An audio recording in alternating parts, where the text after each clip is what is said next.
Oi, gente, tudo bom? Aqui é o professor Hermano e na videoaula de hoje de História do sexto ano, a nossa aula número 5, nós vamos falar sobre os povos da América pré-colombiana e pré-cabralina. Vamos lá, então? Então, dando sequência aos conteúdos do segundo bimestre, a nossa unidade temática dessa vez é a invenção do mundo clássico e o contraponto com outras sociedades. E os objetos de conhecimento de hoje são os povos da América, os povos que a gente chama de pré-colombianos e os povos indígenas originários, né, do território brasileiro. Então nós vamos falar um pouquinho sobre os hábitos culturais, os hábitos sociais desses povos indígenas da América do Norte, da América Central e da América do Sul, ok? Antes da chegada dos portugueses, dos espanhóis, dos ingleses, dos povos da Europa.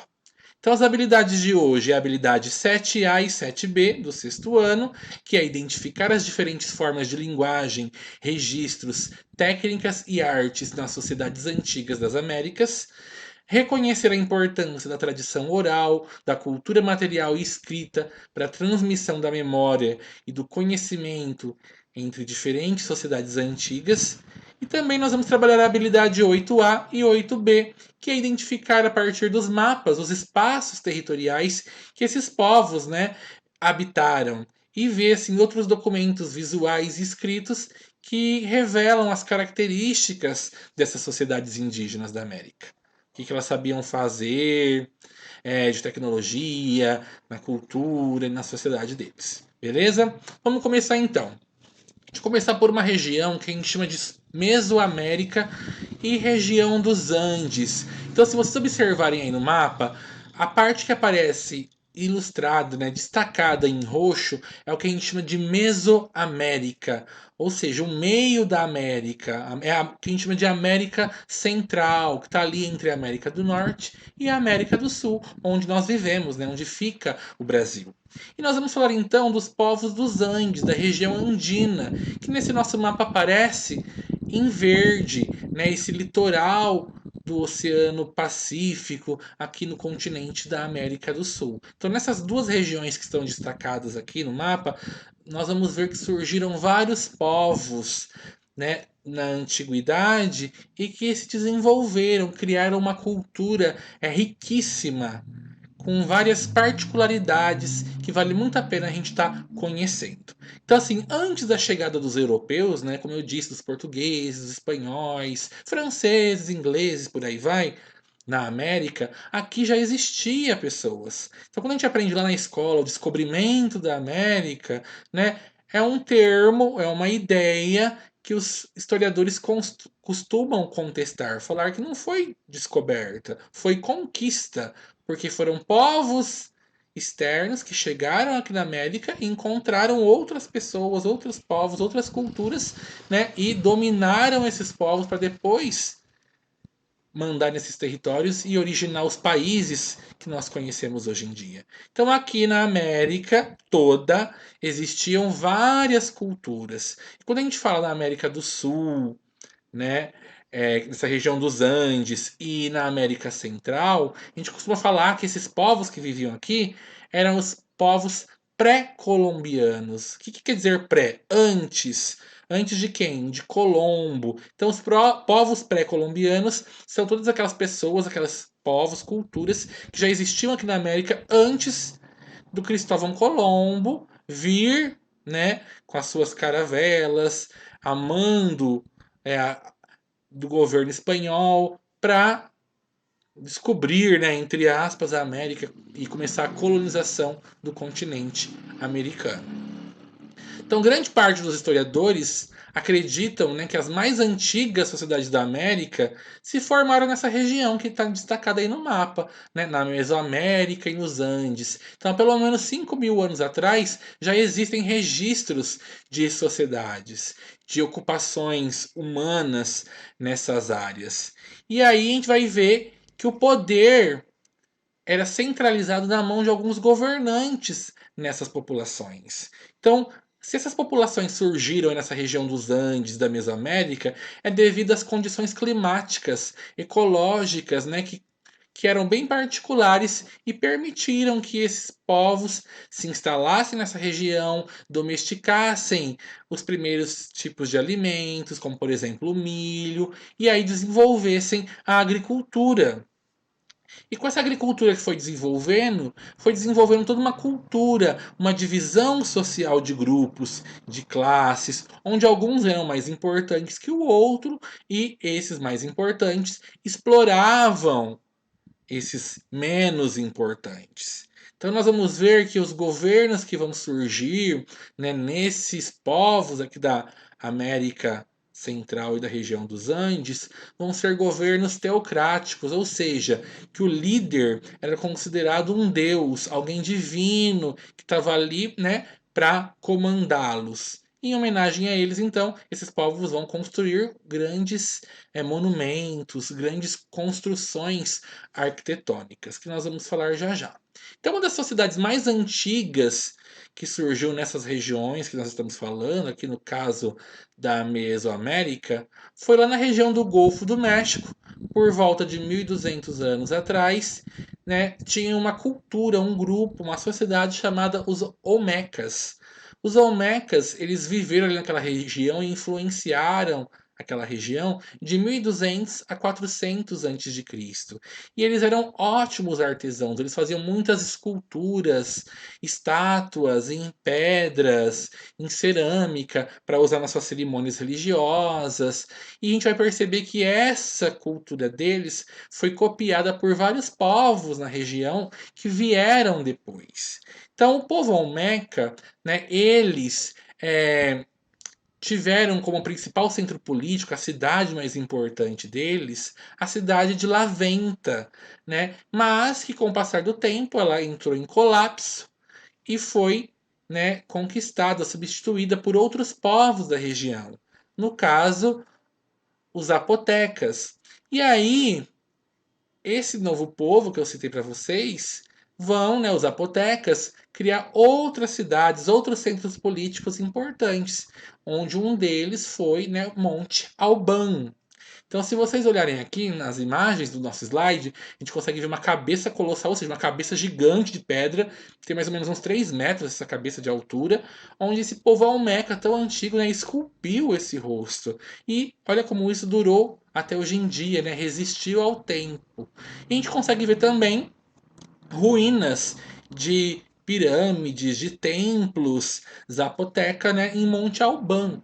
Então essas duas culturas foram assim as culturas mais antigas ou algumas das mais antigas que surgiram aqui na região da Mesoamérica. Mas a gente pode citar vários povos dessa região, né, vai ter os astecas, que nós vamos falar já já. Teve os xiximecas, os huastecas, mistecas, os olmecas, que nós já falamos, os maias, maias toltecas, mescalas e os zapotecas. Tá? Então não tem como a gente falar de todos esses povos, mas é importante estar citando eles para a gente ter uma noção de como essa região que a gente está falando da Mesoamérica, da América Central, né, era repleta de variedade de povos, de culturas nesse período mais antigo da nossa história. Então, hoje em dia, essa região da Mesoamérica, que está sendo destacada aqui no mapa, é a região que se formou vários países que a gente conhece ou já ouviu falar. Então, essa região da Mesoamérica é o México, hoje em dia, Guatemala, o El Salvador, Belize, Honduras, Nicarágua, Costa Rica, né? Mas, então, nesse período de tempo que a gente está falando, no lugar que hoje são esses países, viviam esses povos que eu citei, os zapotecas, olmecas, astecas, toltecas, maias e por aí vai, como a gente consegue ver pelo mapa a distribuição deles, ok? Então vamos ver um pouquinho de cada uma de algumas culturas que nós comentamos. O primeiro povo que a gente vai falar é a sociedade maia. Então, os maias eles se desenvolveram na área que hoje em dia é o atual México, a Guatemala, o Belize e Honduras, né? Além também de pegar um pedacinho da parte leste de um outro país que é El Salvador. Então, assim, o auge, a época que esses povos os maias foram mais assim influentes foi por volta de 250 até o ano 900 da era cristã. E lá tinha várias cidades maias famosas que a gente pode estar citando, que sobreviveu algumas ruínas, alguns documentos que falam um pouquinho sobre elas para nós. Então a gente pode citar Palenque, Tikal, Copan, como alguns exemplos de cidades maias onde essa cultura se desenvolveu, né, com tanto esplendor, com tanta riqueza. Então os maias eles viviam em cidades governadas por chefes.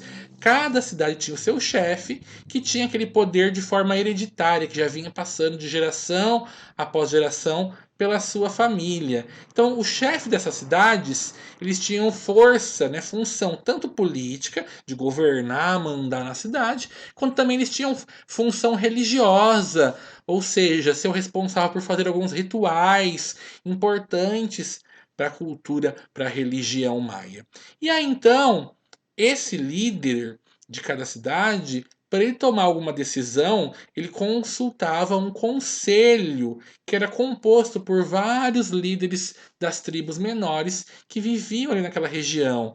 Além disso, tinha alguns nobres guerreiros, os sacerdotes que auxiliavam, né, esses grandes líderes, esses chefes das cidades, a tomarem as suas decisões, fazerem os rituais e por aí vai. Então esse grupo que eu tô falando para vocês era o que a gente chama de elite maia. Eram os mais nobres, os que mandavam mais, os ricos, os que tinham as terras. E aí, né, o povo trabalhava no artesanato ou no campo, viviam nessas terras dessas famílias mais ricas, dessa elite, e trabalhavam para eles, né, para conseguir essa moradia, o seu alimento, trabalhavam em troca disso para as elites locais. Então, assim, a sociedade maia ela se destacou muito pelo comércio, né? Tinha um comércio de tecidos, os maias eram famosos por fazerem tecidos lindíssimos com cores diversificadas e técnicas diferentes. Mas a base mesmo da cultura, ou melhor, da economia maia, era a agricultura. Então eles plantavam o milho. Pra vocês terem uma noção, o milho era o principal alimento da cultura maia. Tanto que eles diziam, né, as lendas maias, que o homem surgiu do milho. Os mitos de criação do povo maia traz, né, essa história então que os deuses usaram o milho como matéria-prima para fabricar os primeiros homens. Mas além do milho, então, os maias produziam cacau, algodão, feijão, pimenta, abóbora, mamão, abacate, criavam cães, que eles usavam tanto para caçar quanto para comer, criavam perus, abelhas, pescavam. Então, assim, era uma alimentação bem diversificada, com bastante coisa. E se a gente perceber essas imagens que eu coloquei para vocês, né, tanto da imagem ilustrando uma cidade maia, como uma foto atual do que sobrou, né, das ruínas da cidade maia de Tikal, na Guatemala, a gente vai perceber o quê? Que eles faziam conjuntos arquitetônicos muito grandes, né? Eles faziam essas espécies de templos com escadarias, esses prédios altos, que tinha todo um valor o quê? Religioso para eles, um valor astronômico, um valor artístico. E aí então, nesses templos e palácios, eles faziam assim bem grandes mesmo para chamar atenção, para causar admiração, respeito, né, diante aos outros povos que viviam ali na região. Que a gente pode falar um pouquinho da cultura maia, né? Qual que eram os hábitos desse povo? Então, assim, de início, né, a gente pode falar que os sacerdotes tinham um papel muito importante ali na cultura maia.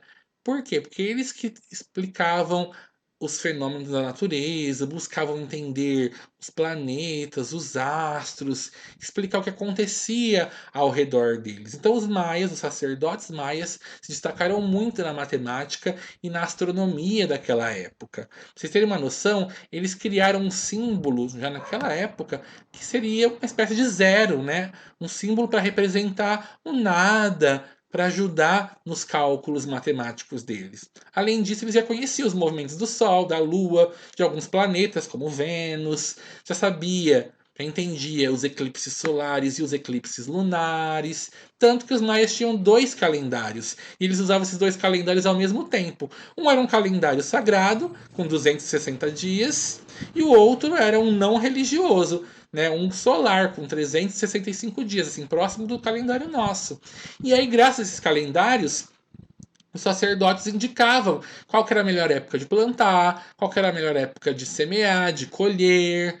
E aí eles conseguiam então organizar a rotina deles, a vida deles, em cima desses estudos, desses calendários que eles criaram. Outra coisa interessante é falar que os maias tinham um jogo sagrado que chamam de jogo da bola, né? Era um jogo onde se formavam alguns times, poderia ser um contra um ou times maiores, né, de até 7 jogadores de cada lado. Eles tinham que manter uma bola que eles faziam com alguns materiais da natureza, essa bola sempre em movimento, sem cair no chão.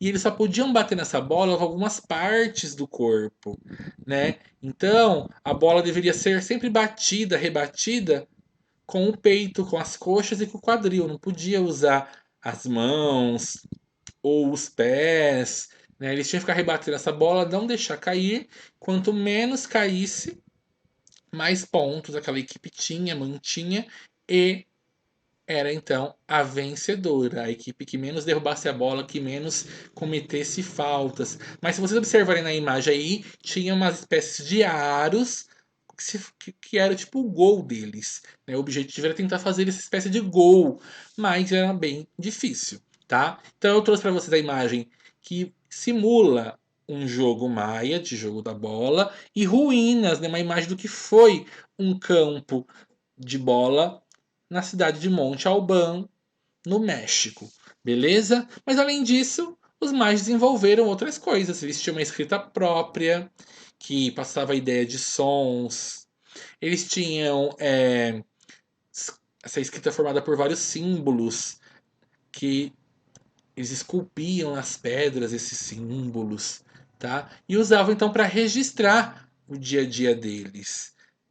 Além, é claro, de saberem fazer várias pinturas, murais em pedra. Então, muitas informações que a gente tem desse povo, dessa cultura, são graças a essas pinturas, esses registros que ficaram em pedras, ok?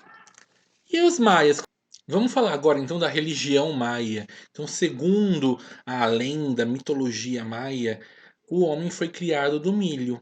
Mas essa seria a terceira tentativa. Os deuses teriam tentado criar o homem antes a partir do barro e depois a partir da madeira. Mas como essas primeiras tentativas não deram certo, esse ser não criou consciência de si mesmo, né, e nem de como adorar os deuses, reverenciá-los, houve então dois dilúvios que acabaram com essas versões antigas do homem, e aí então a que prevaleceu foi a feita a partir do milho. Então, assim, a religião maia ela é repleta de histórias, de mitos ao redor dos deuses que eles cultuam, né? E para vocês terem uma noção, em homenagem a esses deuses, esses povos que a gente chama de pré-colombianos, né? Que o maia é um exemplo, eles construíam essas pirâmides com essas longas escadarias, né, que tinha todo um significado de tentar alcançar o topo, chegar aos deuses,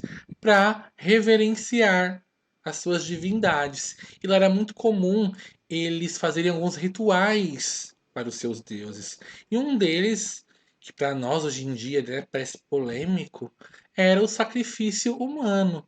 Né? Então eles pegavam prisioneiros de guerra, por exemplo, e sacrificavam, ofereciam o sangue, ofereciam o coração desses sacrifícios para os deuses deles. E para fazer esses rituais, eles tinham vários é, ritos, várias ferramentas, uma faca, uma adaga própria para isso, o lugar exato, o dia certo para fazer esse ritual, né, essa oferenda de sangue aos deuses. E por que que eles faziam isso? Porque eles acreditavam que isso ia saciar a sede dos deuses, que os deuses iam garantir proteção, boas colheitas, que o clima ia ajudar a prosperar as coisas. Então, né, era muito comum na religião maia cometer então esse tipo de ritual de sacrifício.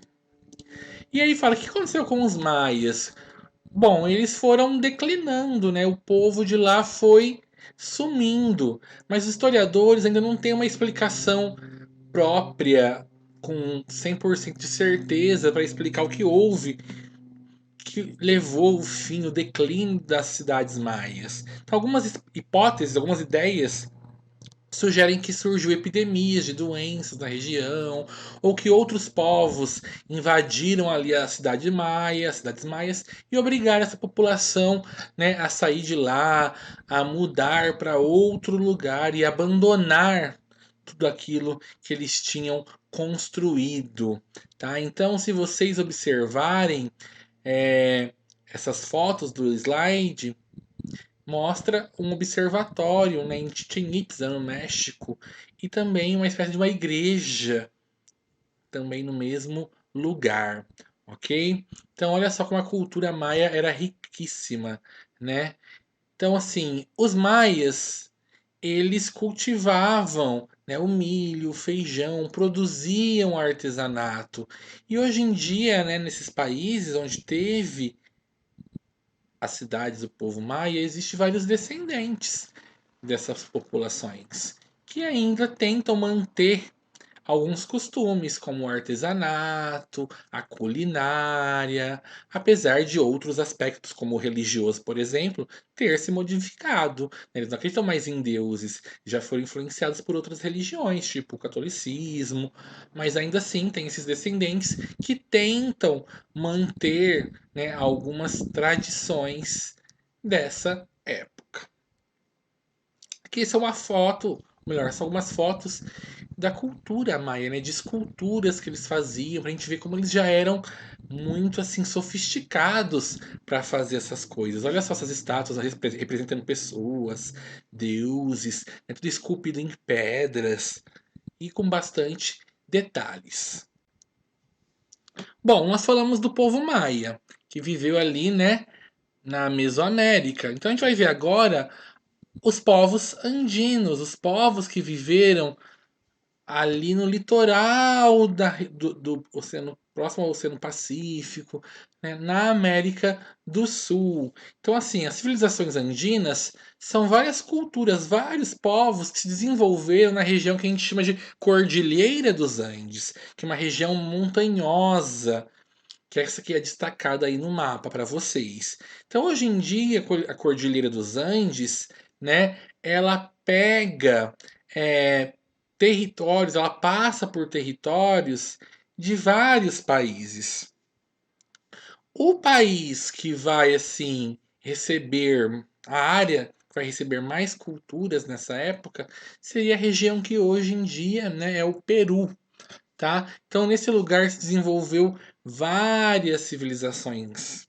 Teve os Cará, os Chavin, os Nazcas, os Mochos, Chachapoias e os Incas. Como eu disse, não dá tempo de falar, se aprofundar em todas essas culturas, mas nós vamos dar uma pinceladinha, conhecer um pouquinho, né, de algumas delas. Tá bom? Então a gente vai ver os mochicas e os nazcas assim que se desenvolveram ali na costa norte, na costa sul do Peru, entre o ano de 200 antes de Cristo a 800 depois de Cristo. Então esses povos, eles ficaram muito famosos pela arquitetura, pelos geoglifos. Vamos ver então o que é isso. Olha lá então.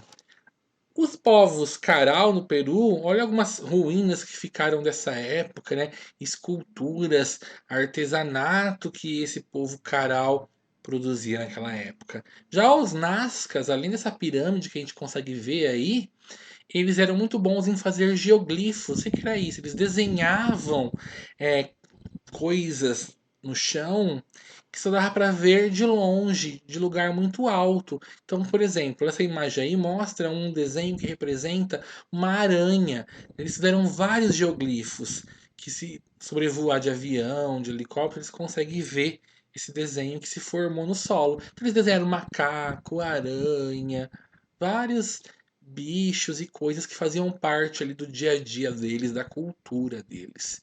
E o outro povo andino bem famoso, bem influente, foi o povo Mochica, que, né, deixou alguns exemplares das suas esculturas, das ruínas onde eles viviam. Quando a gente fala em povos pré-colombianos, a gente costuma falar muito dos maias, dos astecas e dos incas. Eles foram assim os mais influentes, talvez sejam os que mais sobraram registros históricos, né, sobre eles, os que a gente tem mais informação. Então assim, o Império Azteca, ele, né, ficou ali até o século XV e ele vai acabar começar a ruir, a cair, né, a perder a sua força e esplendor a partir do descobrimento da América, né, da chegada dos europeus aqui na América, que vão começar a explorar o território, querer conhecer o território e vão chegar até o Império Azteca e vai ter esse choque cultural, esse encontro de dois mundos que não se conheciam, os europeus com os povos nativos americanos. Então, naquela época, na Mesoamérica, tinha uma sociedade assim que dominava muitos povos da região, eles eram muito grandes e muito poderosos. Que população era essa? Era o Império Azteca. Então, ao contrário dos maias, que tinham várias cidades, cada cidade tinha seu governo, aqui não, o povo azteca tinha um império. O que é isso? Um líder que dominava um território enorme e mandava em vários povos. Então, os astecas, eles são chamados também de mexicas, porque são, né, descendentes, assim, vão originar o México. Tanto que eles viviam na região do Lago Salgado de Texcoco, que hoje em dia, né, é o Vale do México. E a capital do Império Azteca, a cidade mais importante asteca foi a cidade de Tenochtitlan, que hoje em dia é a cidade do México, né, a capital do país México. Então, olha só como a cultura desse país, né, do México, está extremamente ligada ao povo asteca. Então, os astecas foram conhecidos como grandes guerreiros, conquistadores. Eles dominaram várias cidades e povos vizinhos. E aí eles obrigavam, né, esses povos conquistados a obedecê-los, a trabalharem para eles, a servi-los, a pagarem impostos, a produzirem coisas para manter o poder do Império Azteca, manter o poder do imperador Azteca.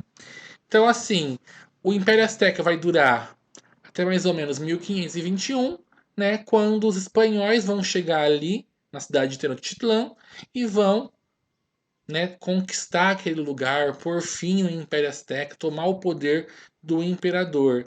E aí esse contato entre europeus e esses povos nativos, indígenas, vai acabar causando o que? A morte, né? Vai acabar causando que esses povos fossem eliminados por doenças, por guerra, e assim os europeus conquistassem essas regiões. Então aqui a gente consegue ver um mapa que mostra, né, como o Império Azteca era espalhado. Todas essas áreas que a gente vê em vermelho são as regiões que o Império Azteca se estendeu. E nós vemos ali uma imagem, né, com uma representação de uma cidade azteca. Então olha lá, é bem comum dos povos pré-colombianos que a gente estudou esses grandes prédios aí, templos, como a gente já tinha visto no caso dos maias. E como que era a sociedade asteca naquela época? Então era dividida em alguns grupos sociais, né? Então tinha o imperador, que era o líder militar, o líder religioso. Então ele era uma espécie de deus ali na Terra. Ele mandava fazer o que ele queria, e o povo tinha que obedecer. Ele que mandava na questão militar, controlar o exército, né, mandar o exército lutar por ele. Também tinha esse papel religioso, né, de fazer os rituais para os deuses, os sacrifícios e colocar o povo para servi-lo, obedecê-lo, tá? Então, abaixo do imperador, então, tinha os altos funcionários do Estado, que eram os nobres ali que ajudavam no governo dele, que tinham os cargos públicos mais privilegiados, mais interessantes. Tinha os sacerdotes, então, que eram os homens responsáveis pelas questões religiosas, fazer as oferendas aos deuses, fazer os estudos astronômicos, a ensinar os mais novos a exercer essas profissões no futuro, né? Depois vinha então os comerciantes, os artesãos e por último os camponeses, que eram os que trabalhavam ali e sustentavam todas as outras classes sociais. Pra vocês terem uma noção, né, o povo asteca tinha uma educação bem diferenciada, tanto para meninos quanto para meninas. Então, os pais e os tutores, né, os professores ali, eles podiam castigar essas crianças que, na visão deles, não queriam estudar. Então, pra vocês terem uma noção, os meninos, no começo, eles só assim, quando eles são criança, eles faziam só pequenas tarefas domésticas, iam ali com o pai no mercado, carregavam água. Só que quando eles já atingiam mais ou menos dos 7 aos 14 anos, aí eles iam começar a aprender a pescar, a dirigir barco. E quando chegavam aos 15 anos, eles iam para uma escola, para um centro de ensino. Tinha dois tipos de centro de ensino. Tinha um que era para fazer um treinamento mais rígido, que a pessoa ia virar sacerdote, né, ia ter chance de atingir cargos mais altos. E tinha uma outra escola ali, um outro centro de ensino, que era mais leve, menos rigoroso, que é onde esse rapaz, esse jovenzinho, ia aprender a fazer alguns cálculos, ao comércio, algumas atividades militares. Enquanto isso, né, a educação feminina, as meninas ficavam incumbidas as mães que treinavam as meninas. Então, até os 6 anos de idade, elas observavam ali as mães tecendo, fazendo tecido. Depois, entre os 7 e 14 anos, elas já aprendiam o que? A fiar o algodão, né, a varrer a casa, cuidar ali do lar, a moer o milho, para depois, quando elas estivessem mais velhas, aprender a manejar o tear, a fazer tecidos mais complexos, mais difíceis, detalhados. Outro povo, então, melhor, ainda falando dos astecas, né, não é outro povo ainda, a gente pode falar o que da cultura asteca? Então, na cultura asteca, eles aprenderam a construir o que a gente chama de chinampas. O que eram chinampas? Era uma espécie de canteiros flutuantes. Então, para que eles pudessem plantar o milho, o feijão, a abóbora, o cacau, o algodão, o tabaco, as várias frutas e legumes que eles consumiam, eles tinham que procurar essas regiões mais alagadiças de lagos e fazer então essas chinampas, esses canteiros flutuantes, como a gente vê na imagem, para poder plantar, ter uma área fértil e conseguir produzir os alimentos necessários para a sua sobrevivência, né? Tirando isso, os astecas também tinham dois calendários, um era solar e o outro sagrado, onde eles dividiam, né, os meses em 18 meses com 20 dias cada, totalizando 360 dias. Cada mês era representado por um símbolo, então tinha o mês do crocodilo, do vento, da casa, do lagarto, da serpente, do veado, do cérebro, do coelho, da égua, do cachorro, do macaco, das ervas, da cana, do jaguar, o mês da águia, do abutre, do movimento, da chuva, das flores e por aí vai. Cada mês era um mês de algo, onde eles tinham dias específicos para rituais, para os sacrifícios, assim como os maias faziam, né? E dessa forma, então, eles completavam o ano, a rotina deles com 365 dias em um calendário e no outro calendário sagrado que tinha menos dias, 260, né, dividido em 20 períodos de 13 dias. Então, olha só como a cultura asteca era complexa, era cheia de coisas, de rituais, de rotinas que deveriam ser seguidas ali sagradamente durante aquele ano. Aqui a gente consegue ver alguns exemplares da cultura asteca através das esculturas que eles faziam, né? Armas, como por exemplo essa faca cerimonial, provavelmente era usado para fazer o sacrifício de alguma oferenda aos deuses, essas máscaras que eles usavam, né, todas feitas de pedras, de joias, e as esculturas em rocha, como por exemplo essa da serpente de duas cabeças, ou até mesmo esse calendário asteca esculpido aí em pedra. Outro povo então de grande destaque nessa região foi o Império Inca. Então, assim como os astecas, os incas também se destacaram na arte da guerra, de conquistar povos menores de regiões vizinhas e ampliar o seu domínio por tudo. Então, toda essa área que está listrado aí no mapa são as áreas onde o Império Inca se estendeu. Então, o Império Inca foi tão grande que ele pegou territórios que hoje são vários países, como o Equador, a Bolívia, o Chile e a Argentina, tá? Então, os Incas, eles ficaram muito famosos porque eles tinham uma rede de estradas. Todas as cidades deles eram interligadas por estradas de pedra que eles faziam nas encostas das montanhas ali da Cordilheira dos Andes. E lá eles percorriam, né, com as suas caravanas de lhamas, e os mensageiros do imperador iam lá levar as informações entre uma cidade ou outra e outra, né? Então, assim, para evitar que esses vários povos que foram dominados pelos incas se revoltassem, entrassem em guerra ou desobedecessem ao imperador, o imperador Inca ele mantinha o seu exército treinado, né, sempre ali vigiando, cruzando essas estradas e chegando nessas cidades para fazer a segurança, tá? Então, você tem uma noção, a população Inca ela chegou a mais ou menos a 7 milhões de pessoas, né, que pertenciam a mais de 100 grupos diferentes. Então, olha como o Império Inca foi forte, ele conquistou tanta gente diferente, tantos grupos diferentes e colocou ali sob o seu governo. E aí então o imperador Inca obrigava a população a trabalhar para ele, o que a gente chama de mita. Então todos os camponeses tinham que trabalhar por um certo tempo, uma certa quantidade de dias no ano, prestando serviços para o governo, para o imperador, fazendo um templo, uma pirâmide, ou trabalhando no campo para produzir alimento para o imperador, tá? Em troca do quê? Em troca da condição mínima de vida, de sobrevivência, que era o alimento, a educação e por aí vai, tá?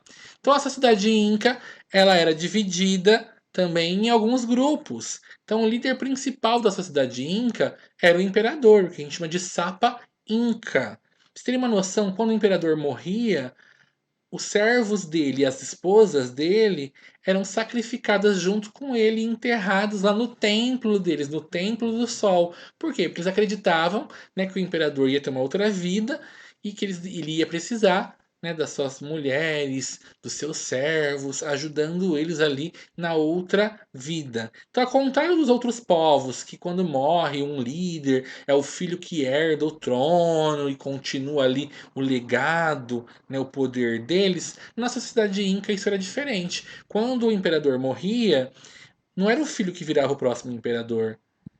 Qualquer herdeiro ali, né, um sobrinho, um irmão do imperador, ou até mesmo os vários filhos dele iam brigar entre eles, disputar para ver quem que era o mais forte e quem ia se tornar o próximo imperador inca. Tá? Então, tirando o imperador Inca, tinha a família dele ali de nobre, a aristocracia, né, os parentes próximos do imperador. Esses ocupavam os melhores cargos, né, tinham as melhores terras, e depois deles, então, vinha quem? Vinha os artesãos, os agricultores, a classe baixa que trabalhava para eles, ok? Pra você ter uma noção, naquela sociedade inca, os homens casavam quando eles faziam 20 anos e as mulheres casavam aos 16. Mas eles mesmos escolhiam com quem eles queriam casar, né? E aí faziam toda uma cerimônia para receber as terras que eles iam morar e produzir as coisas ali para a comunidade deles.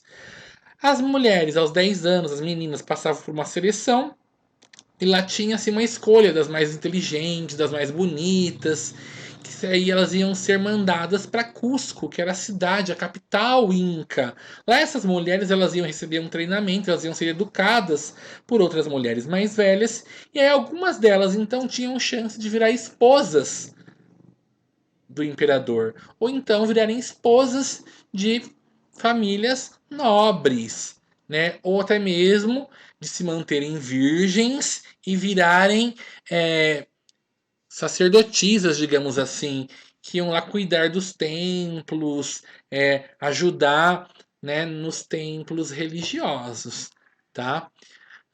Os incas, então, eles não tiveram um sistema de escrita, os maias e os astecas tiveram, eles não, mas para eles registrarem, anotarem algumas coisas deles, principalmente se anotar a produção, o tanto de pessoas que tinha na cidade, a quantidade das coisas, eles criaram um sistema chamado quipo, que era um cordão onde eles iam fazendo vários nós de várias cores e tamanhos, e aí então isso servia para fazer a contagem das coisas que eles tinham, das produções que eles fizeram, dos animais que eles criaram, da população daquela cidade, tá? Então a gente vê na ilustração alguns incas segurando um quipo, que é a forma que eles tinham de registrar, de contar as coisas naquela época.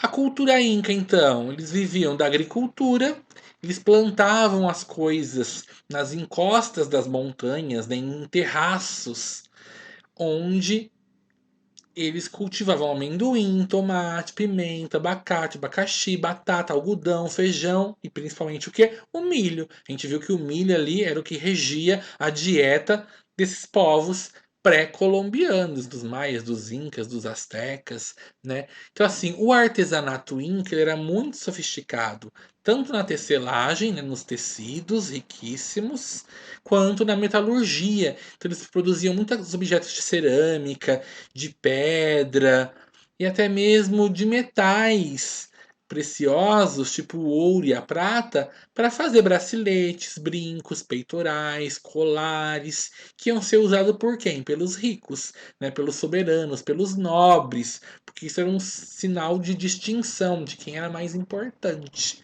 Tá? Os incas também, assim como os maias e os astecas, tinham um grande conhecimento astronômico. Eles conseguiam já usar então o ano solar com 365 dias dividido em 12 meses lunares, assim como o nosso calendário, né?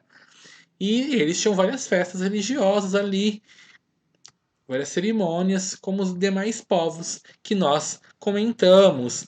Então, os incas, assim como os maias, assim como os astecas e a maioria dos povos pré-colombianos, pré- pré-cabralinos, os povos nativos da América, eles eram o quê? Politeístas, eles acreditavam em vários deuses. Deuses a ver com coisas da natureza, deus do trovão, da lua, do mar, do sol, por aí vai, né? E eles achavam então que sacrificar animais e humanos em honra desses deuses, né, ia manter as coisas calmas, ia manter a fertilidade das terras, ia manter as chuvas para, né, molhar o solo e irrigar as coisas. E os incas tinham uma mania de mumificação. Então nós não vimos lá no Egito que eles faziam múmias com os cadáveres das pessoas que morriam, que partiam dessa, né? Os incas também faziam isso. Mas os incas tinham duas formas de mumificação. Uma era a forma natural e a outra era uma forma artificial.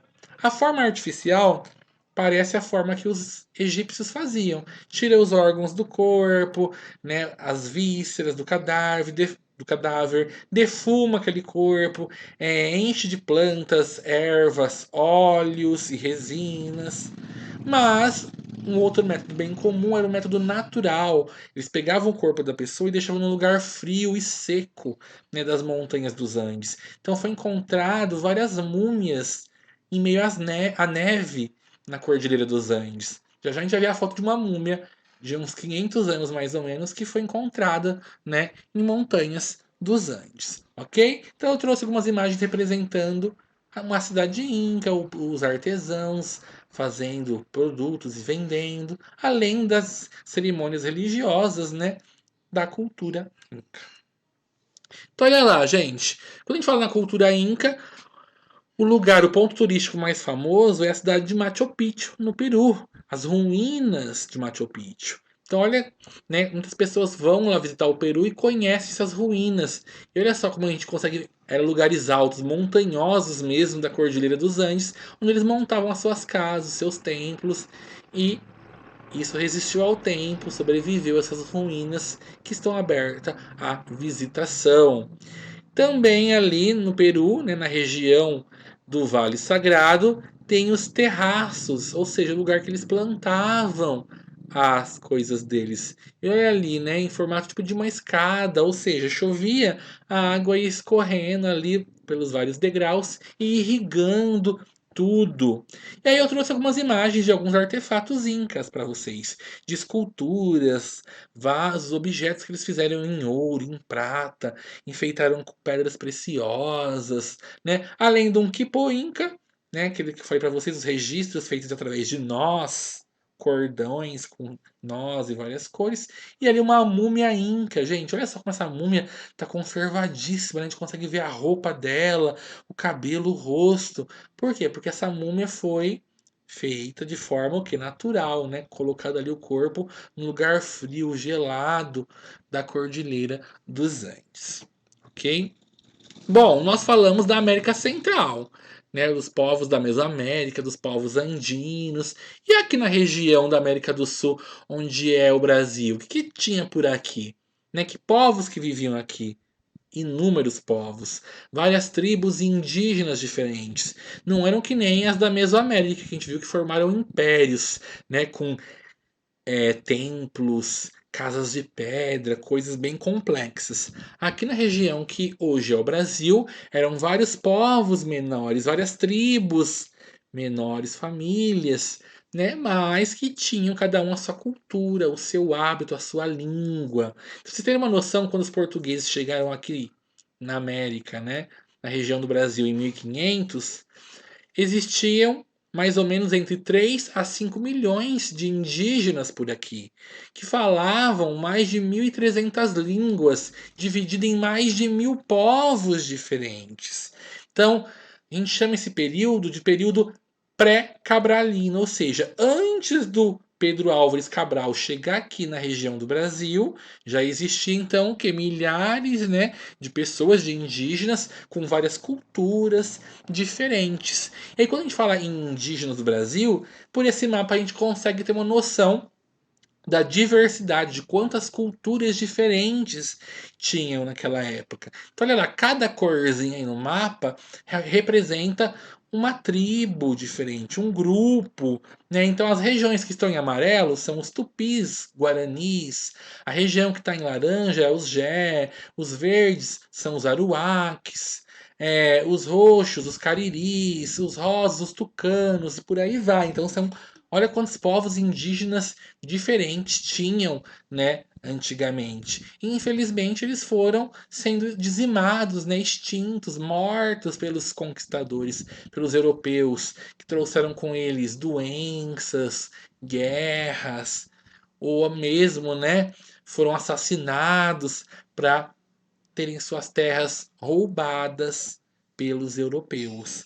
Mas o que vale a pena estar comentando sobre esses indígenas do Brasil, né? Que graças a eles a gente tem vários costumes, vários hábitos. Se a gente toma banho todo dia hoje em dia, é porque a gente pegou esse hábito dos indígenas, que já tinham nessa cultura de ir ao rio e tomar banho todo dia.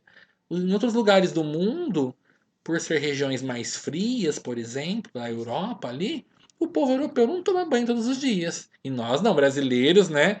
Faça chuva, faça sol, faça friozinho ou calor, a gente sempre tem que tomar o nosso banho ali diário. A gente toma até mais de um banho por dia, tá? Então, a tribo indígena que era mais influente, com mais assim, territórios e mais conhecida pelos europeus, pelos brancos, né?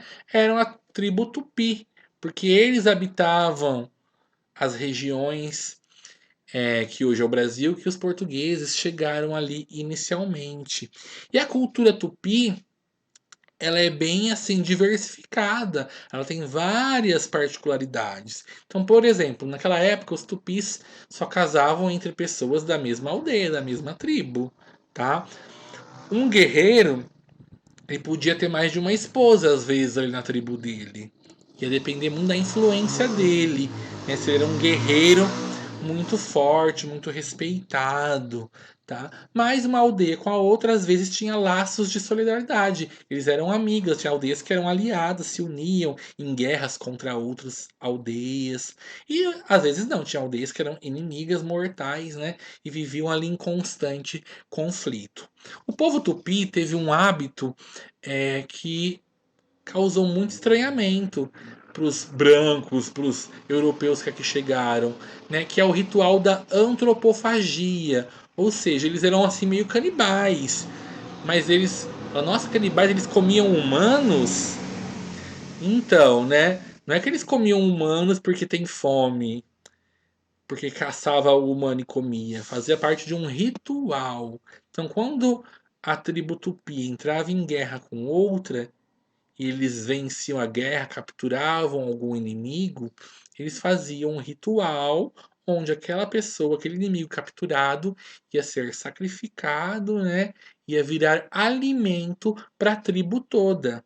E não para matar a fome da tribo, era um ritual, porque eles acreditavam que se eles comessem essa carne do inimigo, eles absorveriam o poder, a força daquele inimigo. Então, assim, era meio que uma honra para o inimigo ser devorado ali na tribo, porque era o reconhecimento que aquele inimigo era muito poderoso e respeitável, né? Bom, como que funciona essas tribos indígenas? Por mais que elas tenham particularidades, coisas diferentes entre elas, elas tinham várias coisas também incomuns, que eram parecidas entre uma tribo e outra. Então, pra vocês terem uma noção, é, a maioria das tribos, elas eram nômades, elas vão mudando de uma área para outra de acordo com que o alimento ia acabando. Mas algumas tribos já faziam, né, praticavam agricultura, cultivavam a mandioca, a batata doce, o milho, a banana, o abacaxi, o caju, né, e faziam seus alimentos, sua alimentação, a sua dieta a partir desses alimentos. Normalmente nessas tribos indígenas do Brasil, eles tinham não um líder, né? A maioria dessas aldeias tinha um grupo de pessoas que tomavam as decisões por elas. Mas toda aldeia tinha um pajé. Um pajé seria aquela pessoa mais velha, mais respeitada, que ele servia como um sacerdote, como um sábio da aldeia. Um médico, né? Então, quando alguém ficava doente, alguém precisava de alguma ajuda espiritual, alguma coisa assim, procurava essa pessoa mais velha, o pajé, que fazia essas coisas, esses rituais, que educava as pessoas, contavam as lendas, as tradições daquele grupo, daquela tribo, daquela aldeia, tá? E como que era a função do índio e da índia ali dentro da aldeia? As mulheres ficavam em casa, né? A tarefa delas era cuidar das crianças, das plantações, fazer o artesanato, fazer vasos de cerâmica, né? As panelas ali para fazer os alimentos. E os homens tinham a função mais do que? De ir à caça, né? Participar das guerras.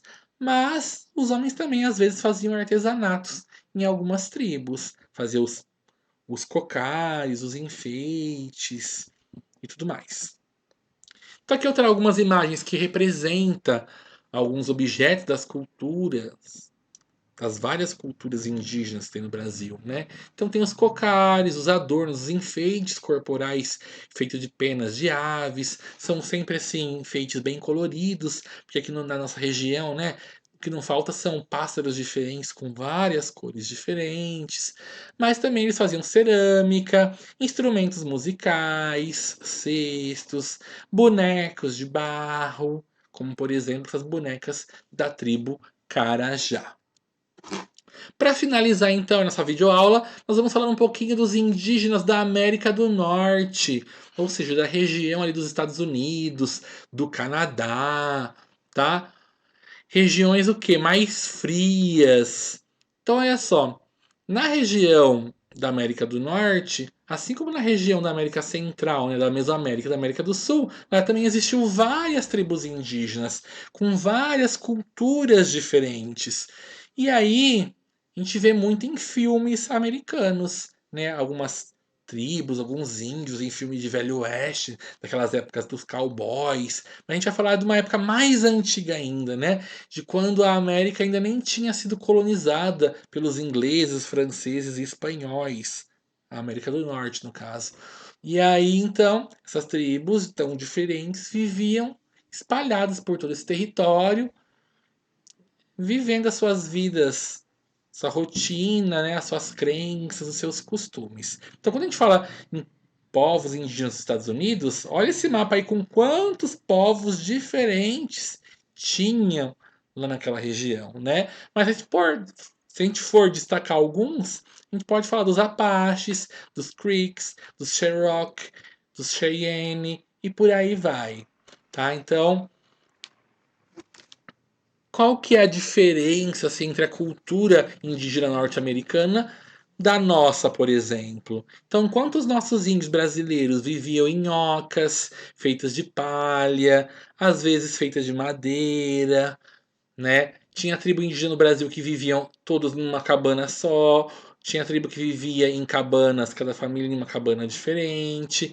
As sociedades indígenas norte-americanas, não. A maioria delas vivem em tendas, que a gente chama de tip, tá? Então eram tendas feitas de madeira, coberta com pele de animal, e em cima da tenda ela é aberta. Por quê? Porque os indígenas faziam fogueiras dentro da tenda para mantê-los aquecidos na época de frio.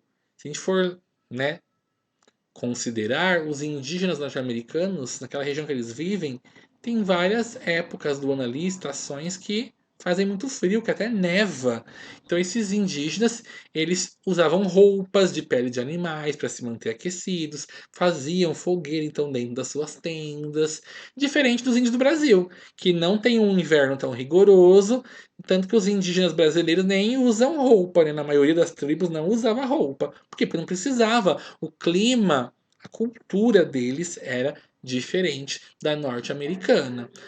Os índios norte-americanos, eles acreditam também em vários deuses, né? Deuses ligados à natureza. Eles falam que a natureza é um grande espírito, né? Que todos os animais, toda a vida deve ser respeitada, é sagrada. E aí uma coisa interessante é que a maioria dos indígenas norte-americanos, o nome deles sempre está relacionado a alguma coisa da personalidade deles, ou da aparência física deles, ou então tem a ver com o nome de animais e de coisas da natureza. Então, por exemplo, alguns índios famosos da história norte-americana, eles tinham nomes que juntavam animal com coisa da natureza, ou coisa da natureza e animal com coisas físicas de personalidade. Por exemplo, touro sentado era o nome de um índio. Nuvem vermelha, cavalo louco, né?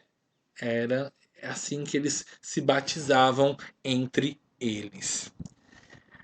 Aqui eu trago algumas imagens então de coisas, de objetos feitos pela cultura indígena norte-americana. Então olha lá, uma aljava, né, uma bolsinha de guarda-flechas feita de pele de animal, os arcos e as flechas enfeitados, o cocar do índio norte-americano é bem diferente do cocar dos índios brasileiros, por exemplo, até as cores, né? Se você olhar, as do Brasil são coloridos. Por quê? Porque as aves da nossa região são coloridas. E olha só, as aves da região norte-americana, de águias, por exemplo, né, são menos cores, menos diversificados. Também um objeto bem famoso da cultura indígena norte-americana é o filtro dos sonhos, que os indígenas faziam, né, e colocavam ali na sua cabana, na sua tenda. Eles acreditavam que durante a noite esse filtro ali, né, separava o sono, separava os sonhos bons dos sonhos ruins, a pessoa dormiria melhor, e tem várias lendas em volta do filtro dos sonhos.